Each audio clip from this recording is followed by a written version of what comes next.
What I want to talk to you today about is the third wave of enterprise communication.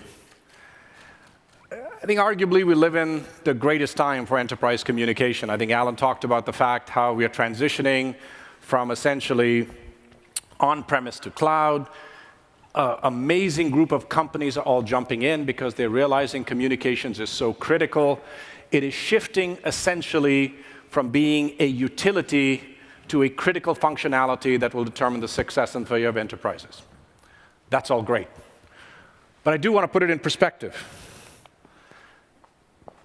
2007, exactly 11 years, 2 months, and 2 days ago, Apple launched the iPhone.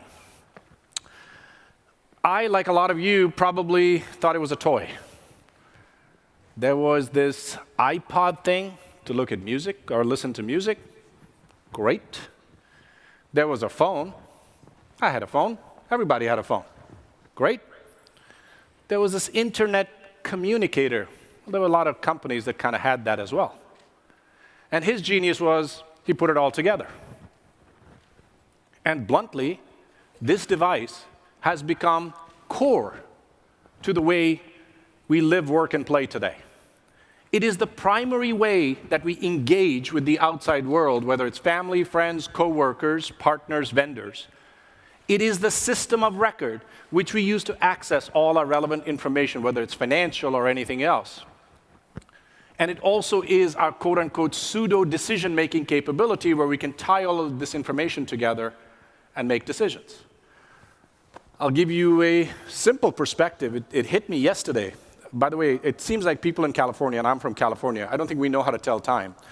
I got a call yesterday at 1 o'clock from my accountant. It's tax season. Everybody's freaking out. All the tax laws have changed. He wanted to figure out, there was this one particular investment I made in Europe multiple years ago, whether to write it off or not. It was quite interesting. Literally, out of bed, access your iPhone. I was able to pull up the funding documents from several years ago. They didn't totally seem relevant. In real time, text the person, the CEO of the company in Germany, ask him to take a picture and send it to me of the latest balance sheet, share it with the accountant, FaceTime everybody, make a decision, go back to bed. It happened in minutes. That's essentially what personal communications has become today. And again, this started in 2007. Business communications, not so much. That's what business communications looked like in 2007. As a matter of fact, a lot of it still looks like that today. I use that primarily as a paperweight. I think I have a phone. It's somewhere in my office. Every once in a while it rings. Often it goes to voicemail. Sometimes I check voicemail. That used to happen in 2007. It happens today.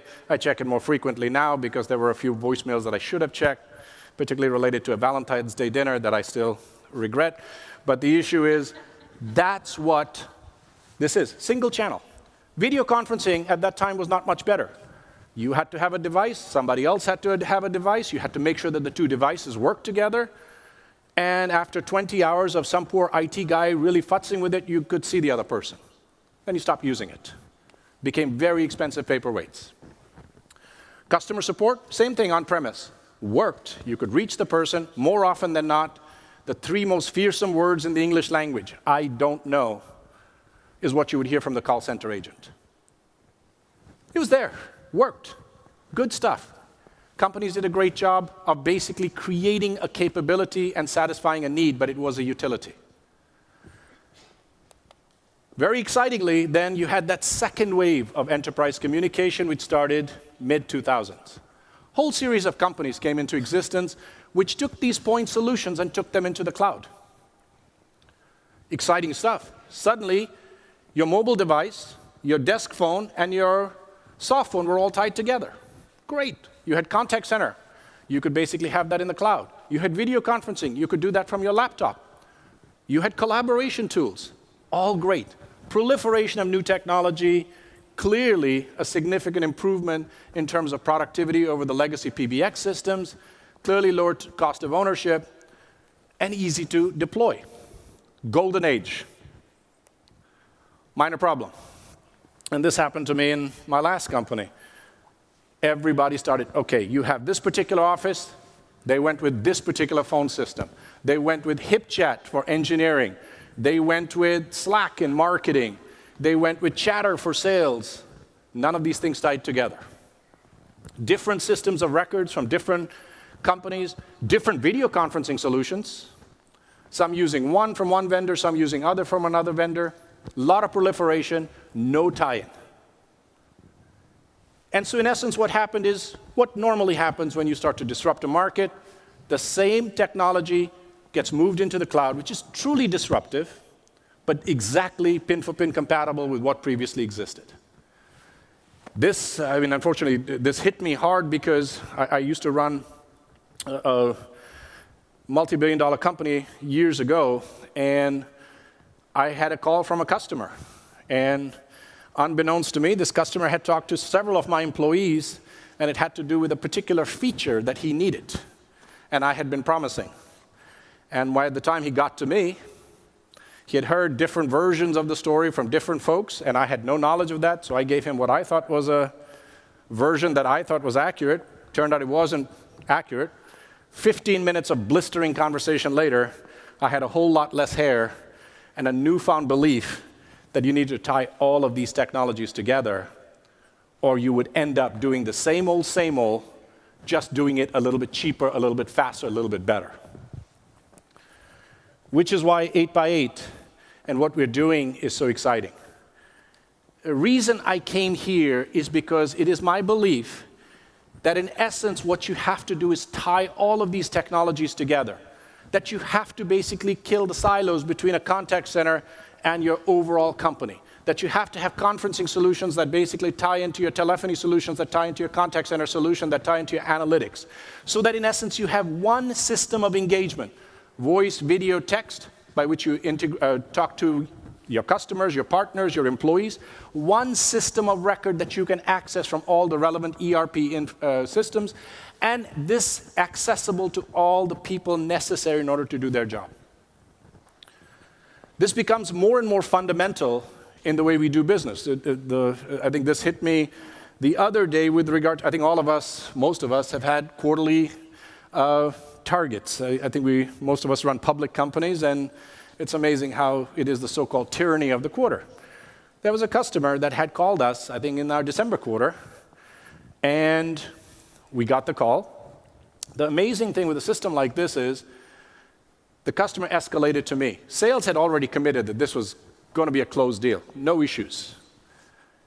By the time the customer reached me, out popped every email interaction this customer had had with every person in the company, the last few Salesforce interactions that he had had, so all of his recent records, and the Jira tickets of all of the areas that he had angst.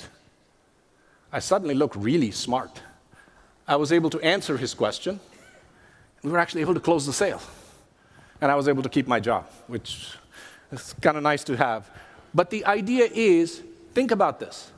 The ability to tie in all of this information so everybody in the company can access the same information, the ability for employees to be able to reach a subject matter expert so you can resolve the problem and or answer the question with one call, the ability to have all of these various systems integrated together so that in essence you can make a decision. By the way, this is no different than what the iPhone did in 2007. We're finally getting there today with enterprise communication. It's an exciting, exciting time because I think about the kind of problems that all of you have and that I have every day. Customers call. Often you'll have a customer in a particular instance where a customer had called. It was actually a small family office. However, they were a very big investor in us. They called our support desk. In real time, our CFO was plugged in. In real time, she approved an extra couple of phones, probably $80 each. And in real time, the customer was extremely satisfied. All of this would have taken multiple calls, multiple back and forth, some angst, escalation. All of that happened seamlessly because your communication systems now has become one system of engagement, one system of record, and the ability to tie in intelligence so all the relevant folks can make decisions. So to tell you this is not a fantasy, this is what we'll show you. We have a booth here, and I'm a big fan of real stuff. We have several employees that actually got their acting chops, it seems like, because they'll play different roles. They'll play customers, they'll play agents, they'll play executives. But the idea is your customers, my customers, demand something. My customers demand that, in essence, no matter what, they can reach me on any channel, voice, video, text, and I respond. No matter what, they should know the history, or I should know the history before I respond to them of the last few interactions and who they are. No matter what, I have to try and resolve the problem in the first call, because nobody wants to keep being told, I told you so. And more importantly, they want me to start anticipating their problem so they don't have to call me. And oh, by the way, my employees demand that, in essence, in order to make sure that they have a productive environment, that they have access to all of the relevant information and all of these relevant channels and access to all the subject matter experts so they can satisfy their customers. And oh, by the way, your customers could be your employees. Customers now have choices. Employees have choices. Communications is no longer a utility. Communication becomes something that is so fundamental to the way you do business that, in essence, it can be the difference between success and failure. And I can give you a whole series of examples of how, by blurring all of these lines between what was traditionally a PBX, what was traditionally a video conferencing solution, what was traditionally a contact center, can fundamentally change our productivity. Case in point, how many of you have had conversations with vendors in particular where you wish you had recorded it? Every call center records every call. But what if in every call, even for the simplest phone system, I gave you the ability that you could press a button and in real time it would transcribe the call for you, what you said, what your vendor said. And you can send a copy of it to them, copy to you, record. That's a traditional telephony system. That's actually a traditional telephony system redefined along the way you do business. That's what I think communication becomes. You have to tie in the context. You have to make it multi-channel. You have to have that underlying data layer of every real-time interaction so you can use machine learning and artificial intelligence to predict and prevent problems before they happen. That's the exciting time. Let me show you a little bit on a video. So if you could roll that tape. Engagement is a series of moments of connection.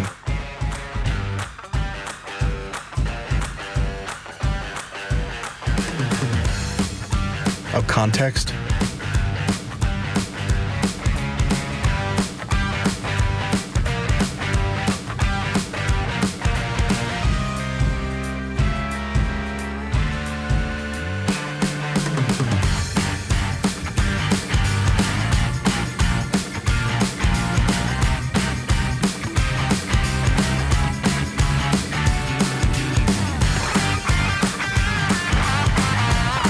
And collaboration.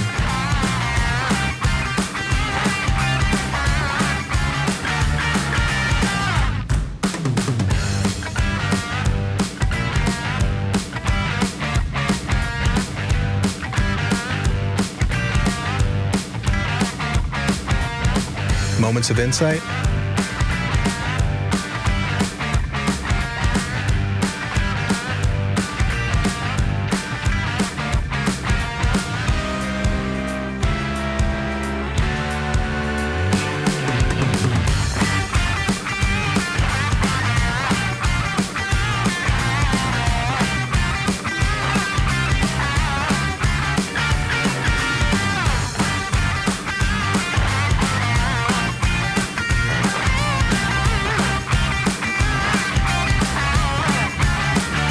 And improvement.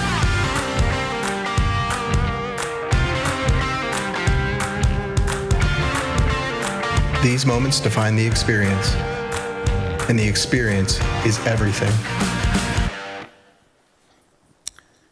And that's what I want to get across. Ultimately, every engagement is a series of moments.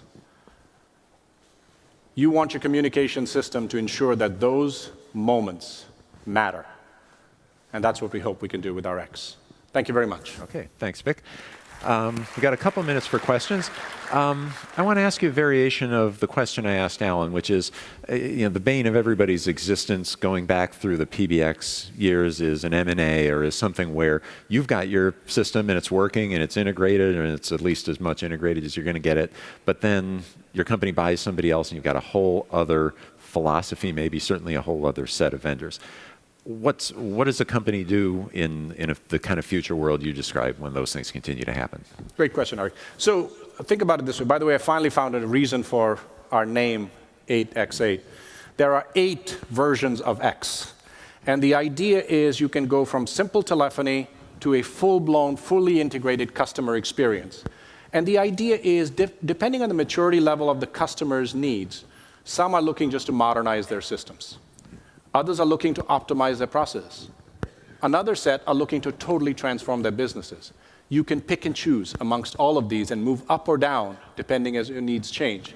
And in some instances, you'll integrate with somebody else's PBX. In other instances, you may integrate with somebody else's contact center.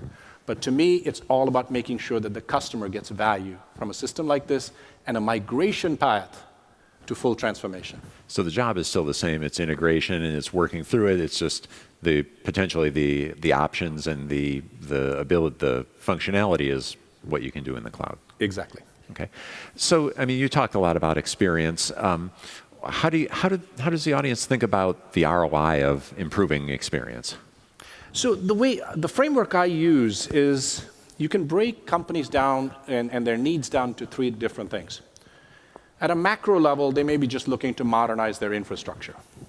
Typically, by moving to a cloud, modernizing your infrastructure could be anywhere from 10 to 30% improvement in cost. Others are looking to optimize their business processes. And so those companies can get another 10 or 20% valuation. The one that I haven't fully figured out is this whole transformation, which is think about what communications can do for you. It's almost the Uberification of a company. Your customer support department now is a series of generalists that can access employees all around the company for a fraction of their time to solve a particular problem, and you essentially have shared resources. That could have a massive transformational impact. Then add one more. Every real-time interaction that happens in the company, every voice, every video, every text, every call recording, all of that resides on our platform. The ability to use that to make business decisions can be huge. When you have the blue plate special, this particular blue plate special, demand spikes. On the other hand, when you have that other blue plate special, demand goes down. Maybe you want to staff your restaurant differently. Okay, got it. Well, Vik, thank you very much for your talk. I enjoyed it, and good luck. Thank you.